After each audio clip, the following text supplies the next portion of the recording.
All right, so we're back. We're back live again. So I gotta ask you something because we were just talking about Sami Zayn and that whole situation you got going on and all these triple threat matches and just some professional wrestling. I kind of feel they're overdoing these triple threat matches. It seems like matches. Sometimes I get it. You want your three top guys battle for the championship to be in the ring at once. But man, there's a thing called you just overly doing it. You just don't need it. Uh, I'm not saying you don't need it, but I'm just saying you just don't need to do it all no, the time. it's if the stories were interesting. Some of the AEW ones are, so I'm not going to hate on that too much. But like, if you really love Sami Zayn, maybe you find the story interesting. If you really love CM Punk, you'll find the Kevin Owens story fascinating. But Sami Zayn doesn't add anything to it. I mean, they could do the whole. Well, Sammy was, dealing with the same stuff as Kevin Owens, but he's feuding with Kevin Owens too. It's not like it's Kevin Owens and Sami Zayn versus CM Punk. So I just don't think Sami Zayn does anything for the match. I think it's more of he might have signed something in his contract where they're just guaranteed to give him another title run, so that's why he's getting put into all this stuff. But he doesn't add anything to Kevin Owens versus Sami Zayn. The match last night was a good match until the end. The Yeah, I end was didn't just have to happen that way. It was a way to protect both guys. You don't want Kevin Owens to look bad in Toronto, but you don't want him to win the title, and it keeps Sami Zayn in the title picture at the same time. Personally, Sami Zayn does not need to be in the title picture. I don't I don't know, you already know. I don't have no problem with saying being a title picture. My whole situation was that you went from telling Sammy, yeah, you get your title shot, but you gotta earn it. Okay, cool. Now with Sammy, he felt he got screwed. He did get screwed. He felt like he earned his shot. He was screwed by at SummerSlam when they added Gunther, when they added KO. But KO also made a point that before he left his injury, I beat you. And then I kind of like how Nick Aldis said, well, it was Kevin's Owens match because we was already negotiating. The problem I had with Sammy interfering yesterday is that I kind of felt it didn't need it. I kind of felt that Sami Zayn's story could be told by, hey, give me my rematch at Sunday night's main event. So whether if Punk would have won or whether if KO would have won, I kind of felt that they could win the direction that it could have gave Sammy his rematch at Sunday night's main event by doing something of, all right, man, if you win this match on this coming Friday on SmackDown, you get your rematch, you get your fair shot at the title on Sunday night's main event. So now what we're looking at is that Sammy is in the third wheel.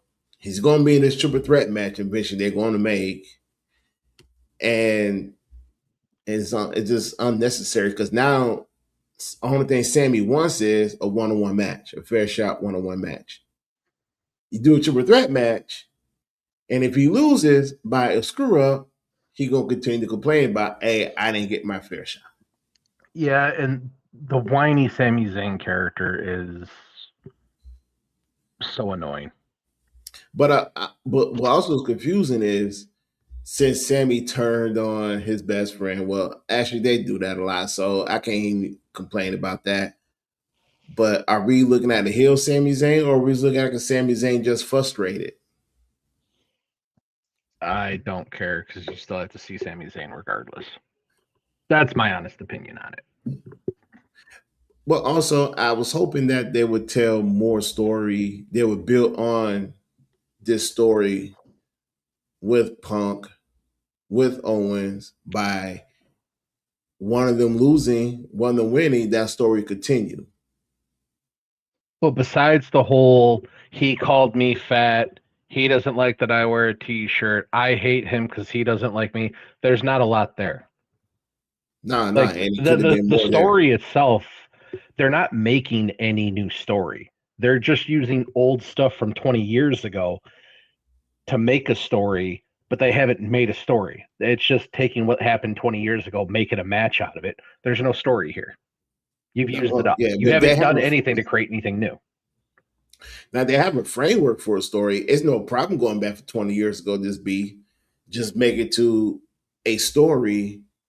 And if you want to include Sami Zayn in this story, then you have to do it. You have to make it make sense. It's going back to, what did you call that? Lazy creating, lazy Lazy writing, booking.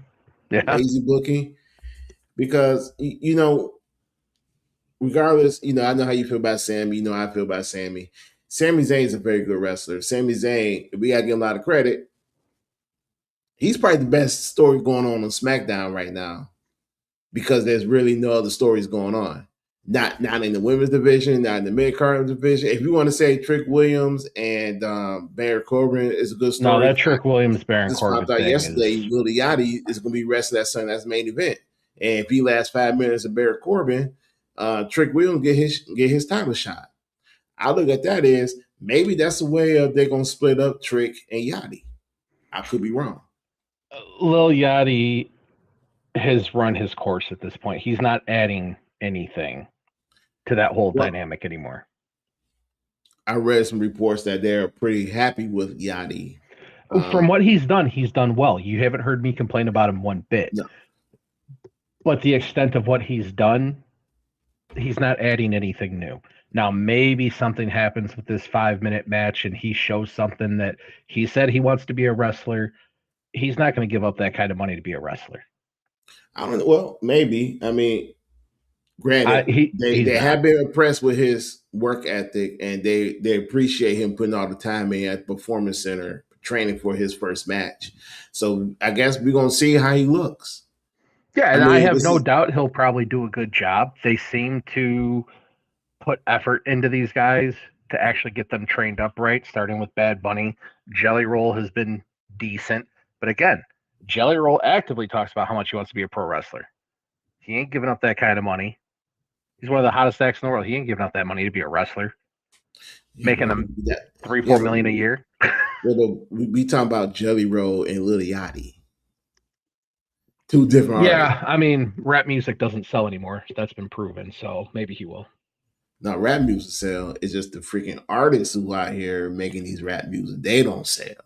Well, at the same time, they're the ones out there making the music. It ain't selling. Yeah, and that end, the record labels are how's someone said it best, is that they're looking for people who already has a fan base, who already put music out here on stream. So when they sign them, they don't got to do too much work. So it kind of like the WWE, they're taking a step back on their career because they don't feel like developing new artists as well. But hey, that's for another story. If you've already figured out how to sell independently, you don't need a major label.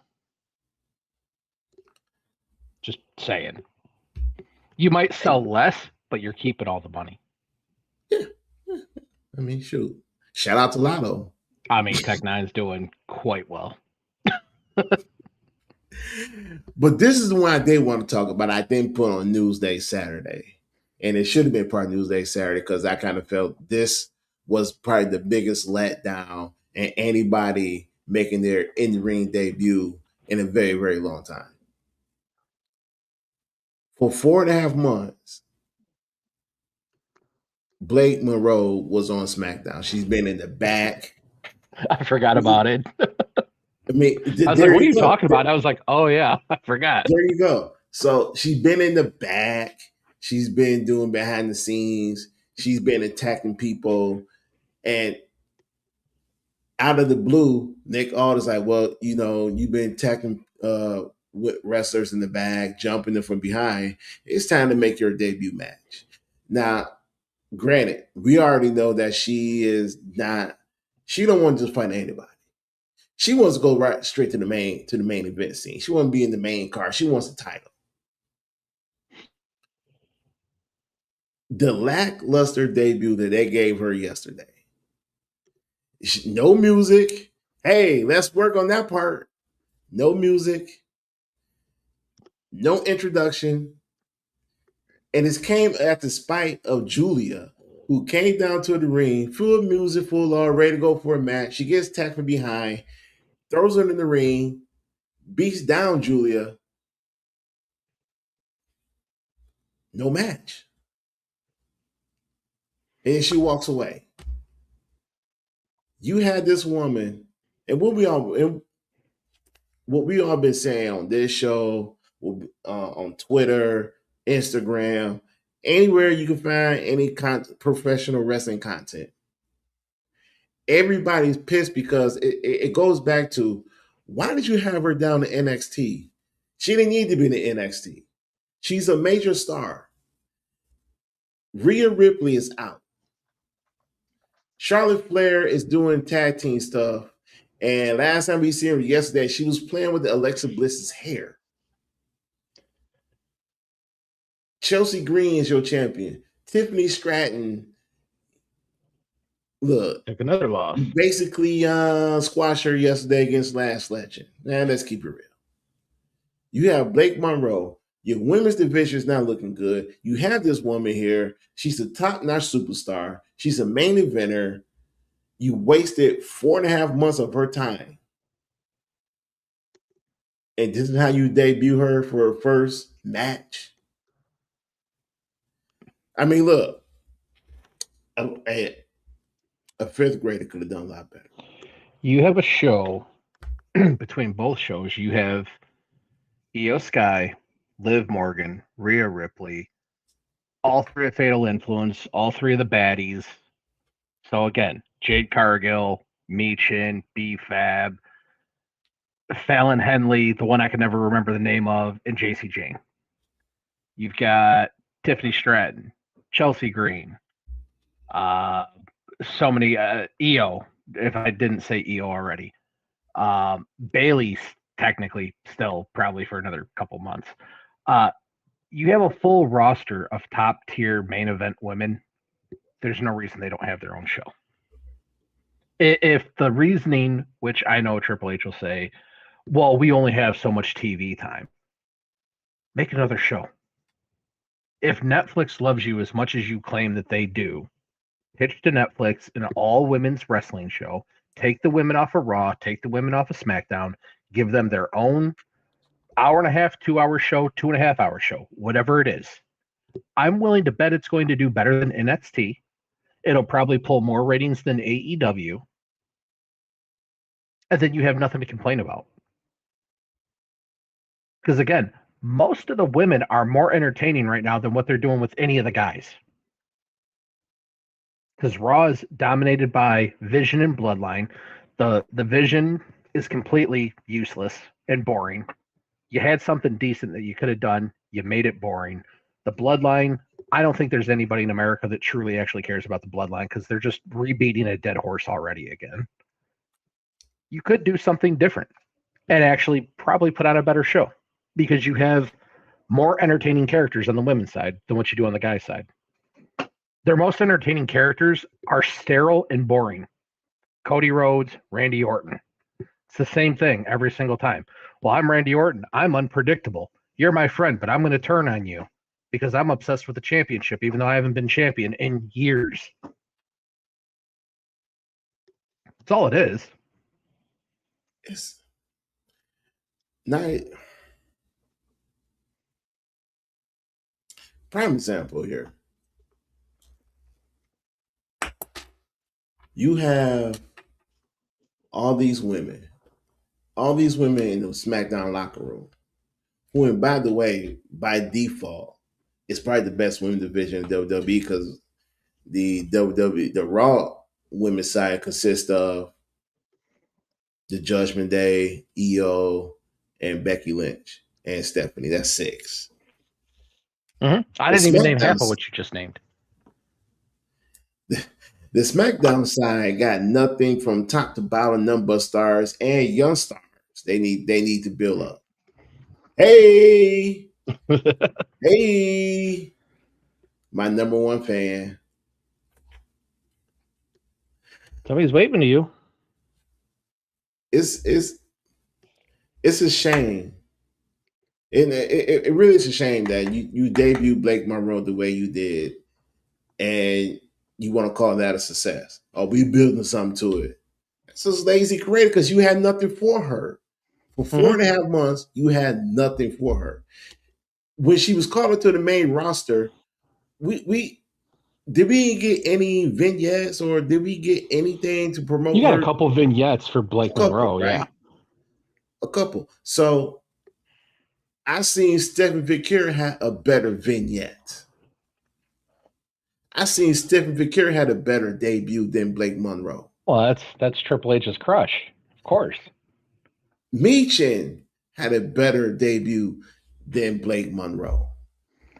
Yeah, but you got to remember, Michin got stuck in that retribution group too. So I'm just saying, I understand that, but this woman just came from AEW, who had one of the best matches of the year against Tony Storm. It was a her feud with Tony Storm will go down one of the best feuds in women wrestling history. It's gonna go down as one of the best. I mean, for a full year, these ladies was beating the crap out of each other. This woman, who you really fits the mold of, you don't have to make her, you don't have to create her into a star because she's already a star. You got, you see her, have you seen her social media following on X, you have to Instagram? remember with WWE, unless you are so over the top a star like Cody Rhodes was before he got back to WWE, they basically act like you didn't exist and that you're just lucky to be in WWE. That's That's the part crazy you because have to remember. but she fits the mold. She got the looks. She got the wrestling skills. She got the huge following. Well, Yeah, with but the they men. tried that whole thing with Jade. It didn't work. And Yeah, I but Jay truly don't. believe Jade screwed it up for a lot of the women in AEW that ever think they're coming to WWE. Because Yeah, but Jade the was looked difference at as is being though the between best the of the best two. out of that group. And look at how she's done. Yeah, but the difference between Jade and Blake was that Blake been wrestling for years. Mm-hmm. Jade didn't even hit the independent scene. Jade's first wrestling match was in AEW. Oh, I know. Nah, I'm just I'm not saying. saying that This is she the same wasn't company taught that because said she was Chelsea would trained never by. be better than a mid Carter, though. You have to remember, this is all the things. They've already told you everything. So unless you're already a mega star around the world, which Blake Monroe was not, she was a star in one company. Unless you're a mega star around the world, they're looking at you like you're just lucky to be in WWE. Man, they look like they're waiting on Rhea Ripley to come back. They are. And she's not coming back to Royal Rumble season. It's you know, it's I really hate doing this all the time. Where we gotta harp on bad creative, we gotta harp on guys, men and women in that creative team who don't know how to write or don't know how to make a woman who is known worldwide as probably one of the best women wrestlers in the world. And you do this to them. I mean, damn, just creative alone, you just ruined Julia's reputation and her career just by Mhm. their booking and how they present her. It's like they don't know, they only know how to write for two or three women. Like you can't even write for Charlotte Flair, and Charlotte Flair by the numbers is your top female wrestler in the company. I said just by the numbers. I ain't saying in the ring. I said just by the numbers. I know This I is wasn't saying anything to that. I was about to say, and yet they got at Tatum Paxley girl now that I don't even know what that's supposed to be. again. I just seen Charlotte Flair play with the Alexa Bliss hair.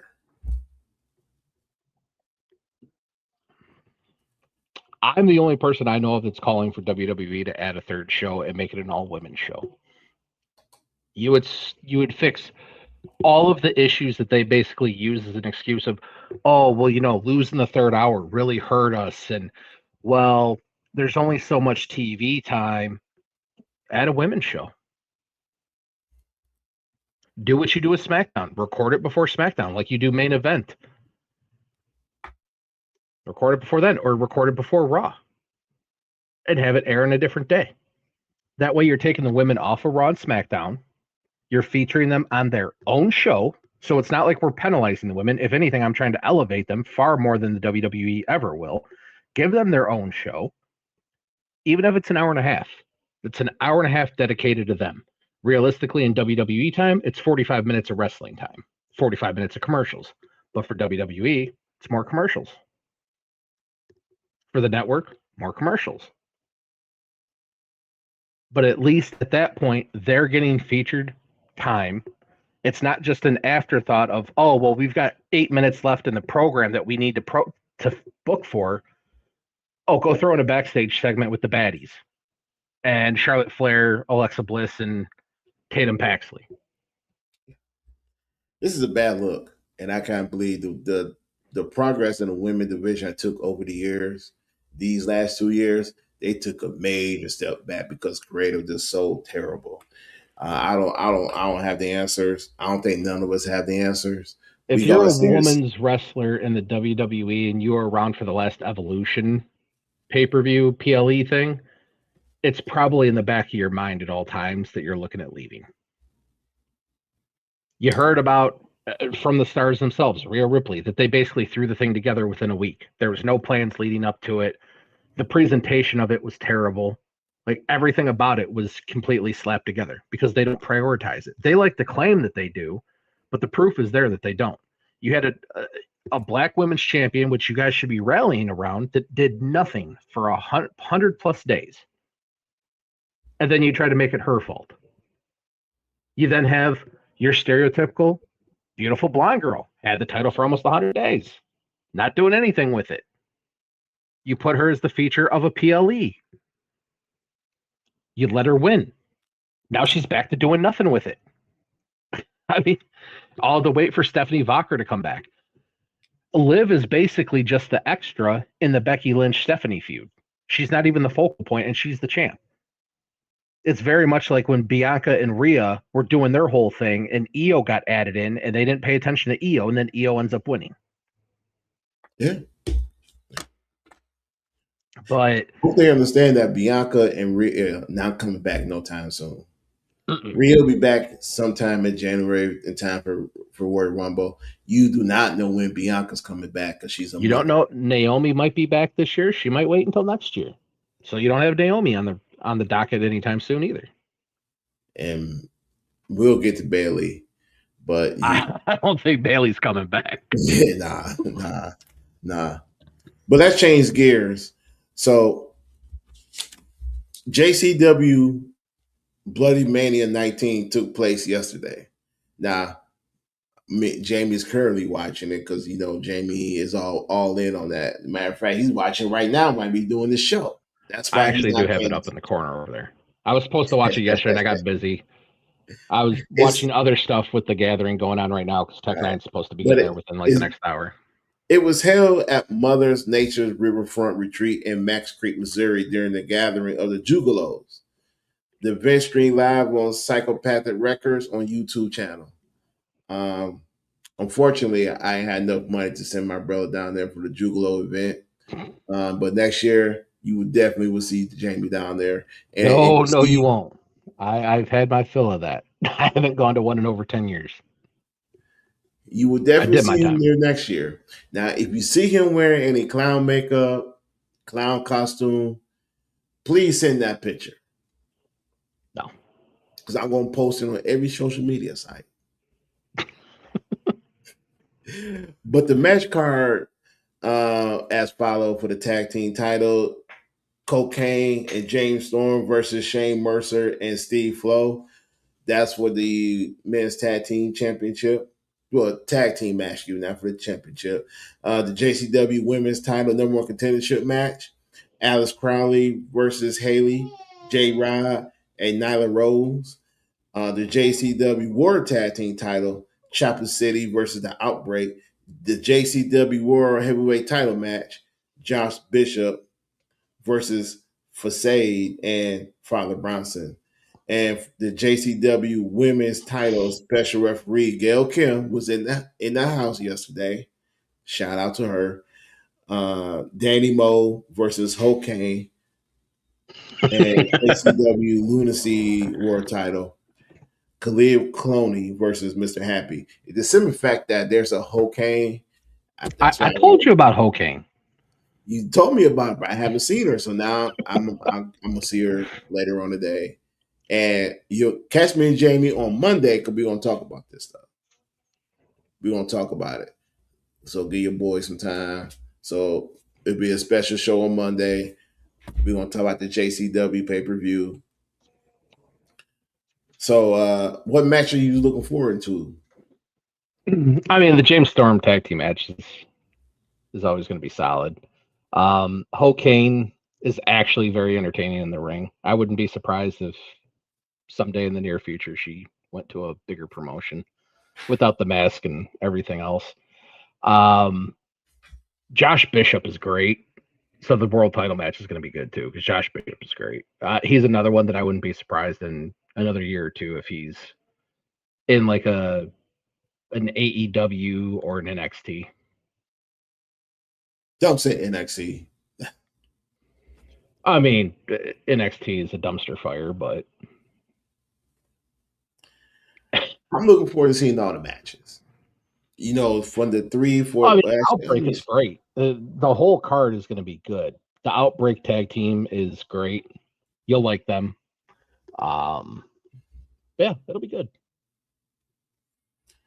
So I'm 4 episodes in, and the pay per view will be my fifth. I'm enjoying when I see when it comes to. I'm a James Storm fan, so I like seeing James Storm. I'm I was introduced to cocaine. I'm a fan. I already Nyla You Rose got to rephrase AEW. that better. Yeah, cocaine. I'm a fan. That's No, you're just like I was introduced to cocaine, and I'm a fan. yeah, I know. Not the powder stuff, ladies and gentlemen. His rest name is cocaine. Cocaine with a K. I got I got a witness right here, right next to me. And yes, he got the powder substance. I don't know if it's cocaine, but he does the powder substance. I gave him that little mania. Get the, ooh, he gets that burst of energy. Nah, but I'm looking forward to the whole card. You know, some of these wrestlers on here I haven't seen yet, and I'm looking forward to seeing them. Like I haven't seen Danny Moe, I haven't seen Mr. Happy, O'Cleo Conley, I haven't seen Josh Bishop, Fast Save, Father. I have seen Father Bronson. I have seen Chopper City. I haven't seen the Outbreak, but I'm looking forward to the whole card. You know, I'm always optimistic on watching new wrestling programming because I mean, if you're a wrestling fan, then you know if you love wrestling, you'll watch any type of wrestling. I mean, I watch GCW, so I'm looking forward to watching this. I want to see how their pay per view see if it lives up to the hype. I mean, I seen 4 episodes of their daily TV show, but then I see what the pay per view is all about. This will be my first time watching Bloodymania, and this is Bloodymania 19. I'm I mean, look, let's keep it real. If there must be something about Gigolo Championship Wrestling where they can book casinos, they can go do this stuff on the beach, and they got a nice gathering. And I'm not even talking about when it comes to ICP as a group, but there are fans out there who not a fan of ICP, but they will watch JCW because they're wrestling fans. So I'm looking forward to this. Mm-hmm. And I'm watching, and plus, the number one fans right next to me. So I don't know about all so that, but yeah, maybe 20 years ago. we'll get to that. Um, the one thing that I did not put down that we had talked about was that I'm also looking forward to seeing Adam Copeland down in Maple Leaf Professional Wrestling. He made his debut. I am going to check that out.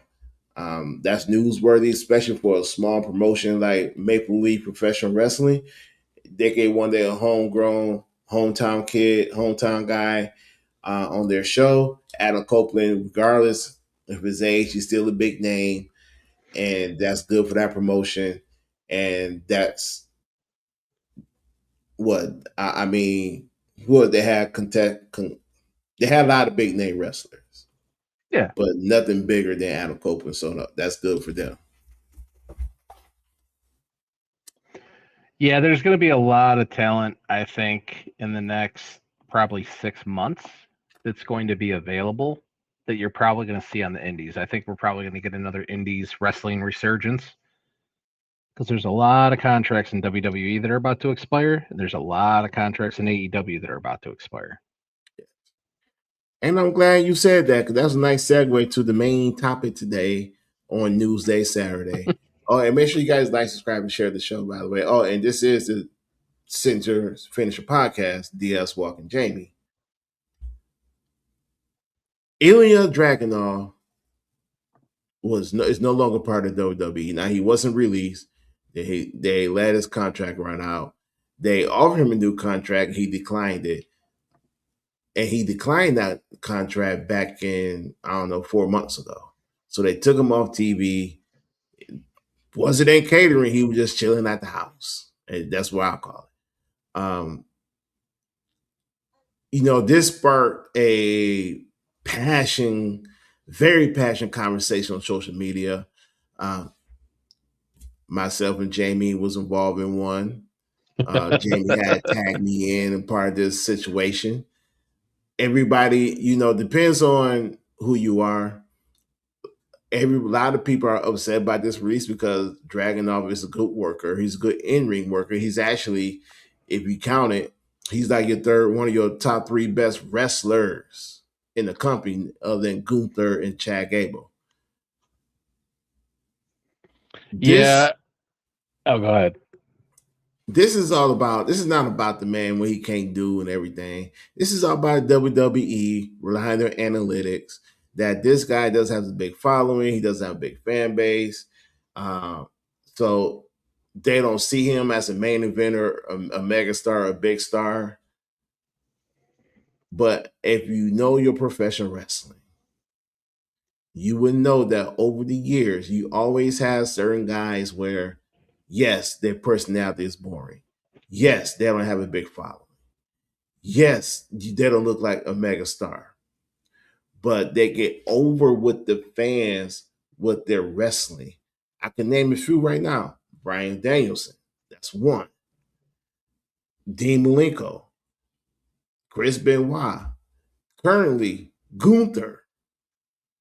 Probably got one of the most boring personalities in professional wrestling. He gets over with his wrestling. And by the way, if it wasn't for Ludwig Kaiser being his mouthpiece, he wouldn't be in the WWE because Vince McMahon, before Vince got kicked out, he was going to fire Gunther. Gunther was saved by Triple H. So I don't want to hear anything about Dragunov. He's not a big star. He's a mid carder. Gunther was a mid carder when he started in the WWE. He had that IC title for 668 days. Then they moved him up to the main event scene because they loved the shit out of him based on his in-ring performance. And if you're going to sit here and tell me and Jamie that Dragunov couldn't get that same type of deal, that same type of treatment, that same type of push that Gunther got, I don't know what type of wrestling you guys are watching. This guy and Gunther were in a feud. Both guys was about to be elevated. Dragunov came back hurt. And when he came back, he beat Sami Zayn for the IC title. What are we missing here? So the whole crux of the whole thing started because people were making fun of him, and I simply just made a comment saying, I'm personally an Ilya fan. I think he's got a lot of potential. People aren't getting behind him because you don't see him. Well, apparently that rubbed somebody the wrong way that proceeded to go off, and so I just responded to him. That wasn't even mean. You've heard me respond to people. I can tear people up if I want to. And it's like, I simply said the fact that I'm getting so many responses because I said I liked the guy. One guy was offended and said I had to be LARPing a wrestling fan because I spelled Ilya's name wrong because my phone auto corrected and put a Y in his name. And I was like, well, that tells me all I need to know when you're that butthurt. But yeah, to be as good as Ilja is, before Ilja got hurt, he was getting pushed into the main event. Gunther blew his knee out and caused him to be out for a year. They bring him back. They give him the U.S. title and no storyline. And that was the other crux of the argument. People are like, oh, they gave him a belt and he couldn't do anything with it. Having an open challenge is not having a storyline. That's called we don't have anything for you, but we felt we would just move a title because it's harmless to move the title to you. Let's see if something happens from it. You didn't give him any sort of story besides the little tiny bit that you got with Carmelo that you could have turned into something amazing like you did with Andrade and Carmelo, but you chose not to. People are making fun of Ilja's entrance. He doesn't control his music. He doesn't control any of that. He controls his body language coming out, sure.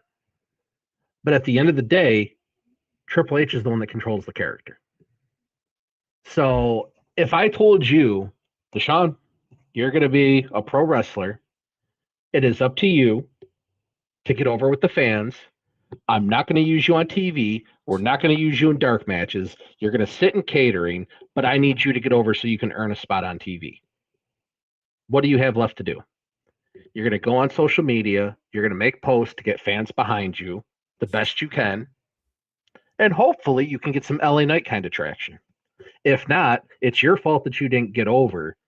So we're going to offer you a contract, but it's going to be worth 1/16 of what we're paying you now. No guarantees of anything except that you work for WWE, and we're probably going to release you in 6 months to say that we fired you and that you didn't leave of your own accord. It's now since come out from Santos Escobar that Nick Khan is the one that called him directly and promised him the world to come back to rehire him, and we see how that happens. So you can't trust Nick Khan. Everybody in the wrestling industry knows you can't trust Triple H. The only person that does is Shawn Michaels, which says a lot about both sides. Why does anybody want to re-up unless you're Roman Reigns, Cody Rhodes, Rhea Ripley, Randy Orton? If you're not one of them, why would you re-up with the WWE? Especially after this year where they're calling you saying take a pay cut or get fired. Like, why? The WWE are letting their own people lead a company. I mean, they legitimately are. You want these wrestlers to get over how? You want all these wrestlers to go out and be like The Rock and just go ahead and just drop a promo on Instagram and that way? At the end of the day, you're watching a wrestling show. A script wrestling show. Yeah, you're not watching Real American Freestyle where they're actually going at it to see who can beat who. You're watching a scripted show that is basically a male soap opera. So yes, with that being the context, you want people to be able to talk, to be able to progress a story. But at the end of the day, you're watching a wrestling show, which means the core function needs to be able to wrestle. I would rather watch Ilja Dragunov than watch the entire bloodline in a match. I'd rather watch Ilja suffer through a bad promo and see him wrestle for 10 minutes than watch anything that the bloodline does. Because they're all bad. The bloodline by himself. Exactly. Like I said on the one post of the guy yesterday that was sticking up after I made a Roman Reigns comment. Between that entire bloodline, you have 6 wrestling moves. What are we talking about? Ilja has unconventional wrestling moves like his H-bomb finisher, but that's part of what makes him special.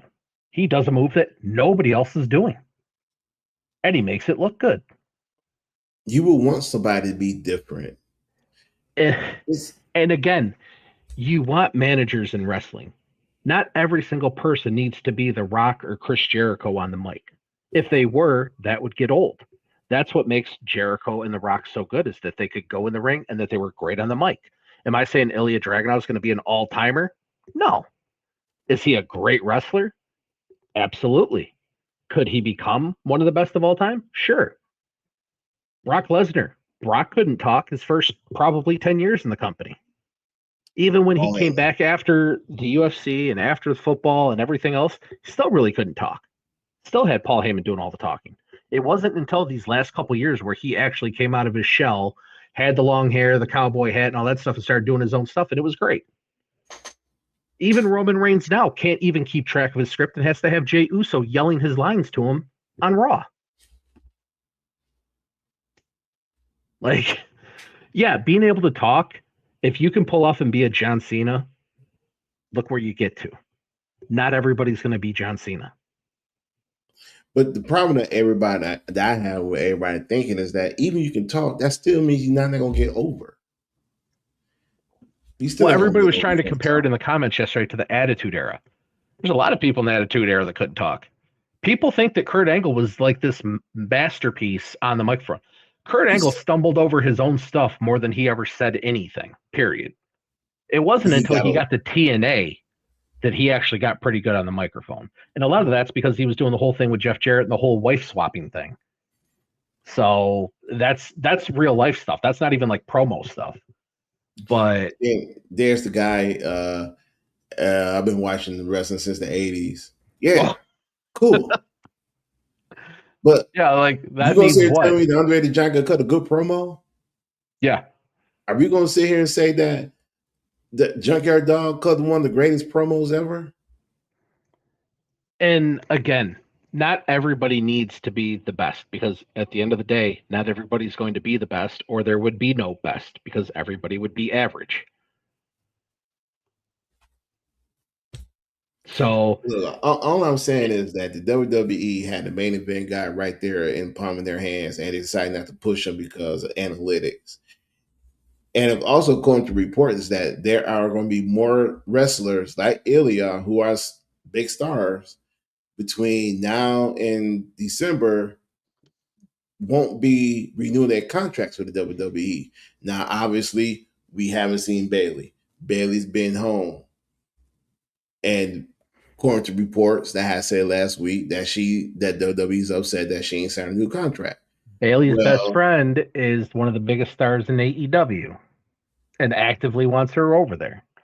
Two of Bayley's closest friends are about to be showing up tomorrow night in AEW in the New Day.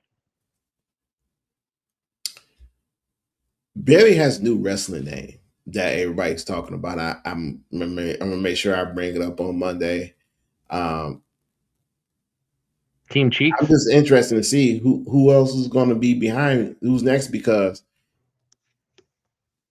what I'm thinking, it has to be somebody that came over with Ilja, or who signed a contract around Ilja was there and their contract is up. So we just know Bayley is one. I want to know who the others is. Carmelo. Is his contract coming up? Yeah, I mean, he came up right around the same time that Ilja did. I think they were actually in the same draft class, which it's weird to think. Wasn't Carmelo the first draft pick of Raw? Yeah. When they did the whole draft, or was that? Yeah, it was Raw. I was thinking it was SmackDown for a second. And this dude can't even get on TV now. Yeah, he got to play a janitor to get up there. But I get it. It's one of those things you always say, well, I'd rather have the problem of having too much talent than not enough talent. No, you don't. Because this is an industry where people can come back, or an industry you may want them to come back, and they don't come back for you. And again, this is why I advocate for AEW. It's not because I say AEW is better, but because you need competition. WWE, as people are seeing, isn't all sunshine and rainbows and everything's perfect. When you're in the middle of your contract, you're told take a 50% pay cut because we don't value you as much as we thought we would. Why would you want to be there? So, everybody wants their WrestleMania moment. If I was a pro wrestler, I wouldn't give a shit about a WrestleMania moment. Yeah. Carmelo Hayes signed a 3 to 5 year deal back in 2021. So if he signed a 5-year deal, his contract would be coming up. If he signed a 3-year deal, that means his contract was up in 24 and he must have renewed. So we don't know. But if you do the math of anyone in 2019 or 2021 who signed contracts with WWE, their contracts are coming up. Well, and that's WWE's thing too, is they're trying to get people into 5 and 7 year contracts now, because they don't want them leaving and going to AEW because AEW isn't changing the way they're doing contracts. No. And not only that, but what they're doing is that they doing it with Bailey. They did it with Ilya, and they doing it with Bailey. If you are hesitant, or if you don't know if you want to sign a brand new WWE contract, they're just gonna sit you on the sidelines until you agree, or just let your contract run out. Which I will say, AEW's always been a proponent of that. It's something I don't agree with because it's still an industry where you're considered an independent contractor. Now in AEW, I don't have nearly as much of a problem with it because they are allowed to go and work at other companies and other promotions. WWE doesn't allow that at all, unless they've given you on loan to NXT or to Evolve or one of their other offshoot brands, or if they have a deal with TNA. But as you see, it's more TNA coming to WWE than them letting out their wrestlers to potentially get hurt in TNA. So I have much more of a problem with that whole we're going to sit you at home because it's to make people forget about you. That's all it is. If I put you off TV for 6 months, your value every day that you're sitting at home is going down. And when your contract's up, you're probably not going to get as much money. And you might want to come back here. Yeah. And we're going to end the show with this. AEW is doing a Dynamite show in Georgia. And they're doing it for Rebel, who has, let me pull up here because it was a hot topic as well.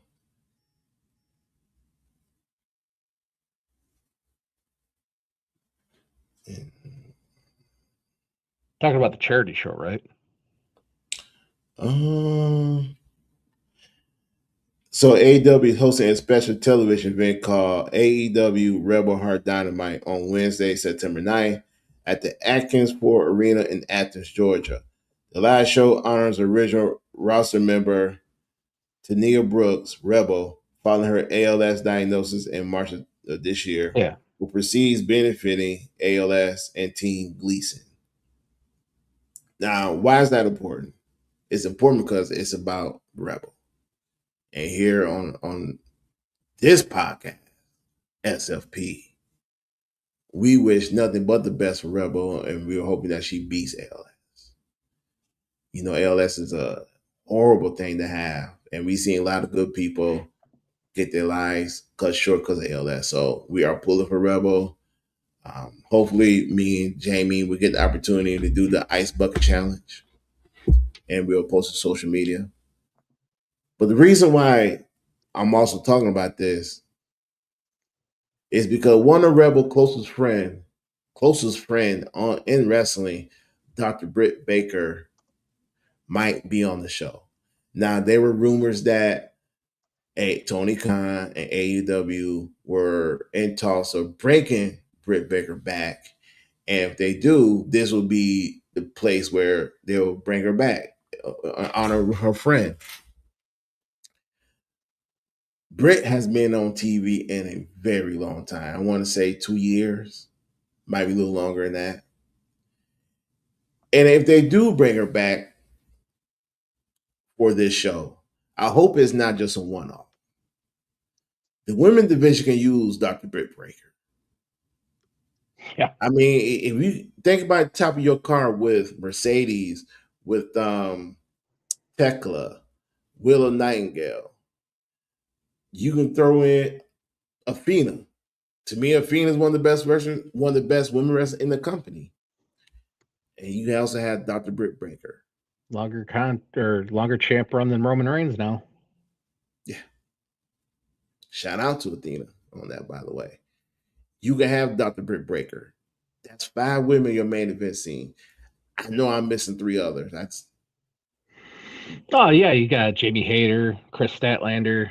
Stat getting buried. I don't know who she pissed off. It could be that, or it could just be L from Maya's world. Well, they're trying to make Maya's world into like a main eventer. I mean, she had that killer match, and she's still kind of riding the high off of that. Yeah. And sometimes you got to find that guy that's willing to take guy or girl. I say guy meaning both, but you if you can find that wrestler that's willing to take losses to put somebody over to make them into a star, they kind of remember that sort of thing. Yeah. And like we were talking about with Ilja earlier, Ilja is very much to me like a Jake Roberts. I've heard him do interviews. He doesn't need to be the top guy. He just wants to be used. And again, Jake Roberts, not everybody's going to have a Jake Roberts where Jake was happy being considered the guy before Hogan. He didn't have to have belts. Look at how many belts he had in WWF. 0.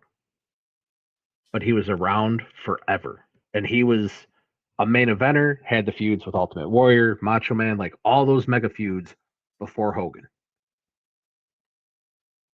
WWE's problem is they want everybody to be the world champ. Not everybody needs to be that.